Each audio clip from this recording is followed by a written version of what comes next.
Hi, everybody. Welcome to Face to Face. A very fun time. I mean, we've been doing this 12 seasons. I have never had a guest like this, and this is what it's all about, is bringing in new guests and new people for you to meet on my show.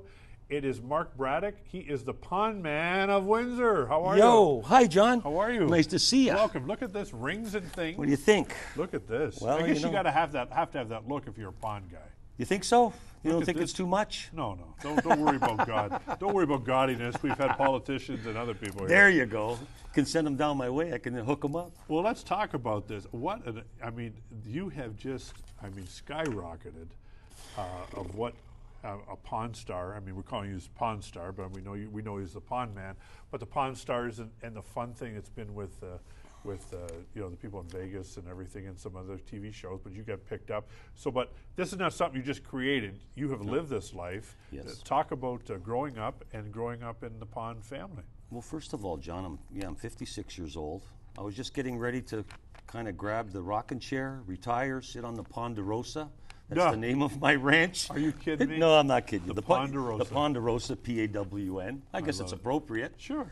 And, contemplating, looking at the sky and bigger things, and I'm, getting older, and I get a phone call. And here we go, chasing this dream again with the pond thing. But it starts way back for me. I've been in the pond business, actually, since I've been 11 years old. My dad by trade was a radiologist, but he came from the old country. He was here locally? Locally at Hotel du Hospital. Okay. All right. And he came from the old country, and like a lot of people that came after the Second World War were penniless, and he loved his junk. So he would accumulate this stuff, and he just couldn't let it go. You know what they call it now? What? It's called being a hoarder, and that's a whole other show. Yeah, okay. So you may end up on that show, Well, I'm not a hoarder. No, you're not. In fact, I'm the only pawnbroker that's a minimalist. Oh, sorry. Okay. I just like to sell things. That's pretty funny, yeah, because the other guys on the show are just collecting everything, Sure. They just love it.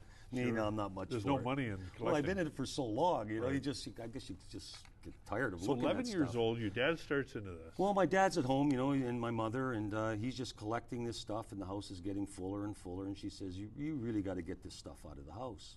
And so his idea right away was, well, you would buy a place on Main Street, Windsor, which is Wyandotte, 1970, 1969, and he just stuck all his junk in there. And he really didn't plan on opening a store of any sort, but he loved the putts with TVs and stuff. Sure. So he would sit around And what was the name of it back then? Economy Exchange. So it's that been was there it? 43 years. Okay, so it was the same thing. Same thing. Same He bought name. it off an old gentleman. The store actually used to be in front of the Windsor Arena, the old barn there. Yep. And then we had moved it to this location, which is a couple blocks up. But he would just love to hang out and fix his things, and he made me work. He would never give me any money. He was that type of guy. But so what was the business then? Just a stuff that he secondhand had? business. Yeah, It wasn't secondhand, a pawn business. All It was right, a secondhand business.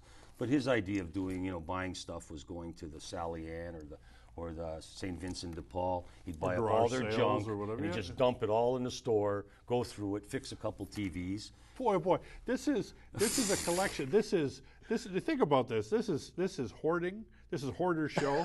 This is Storage Wars and Pawn Stars all wrapped into one with your There you life. go.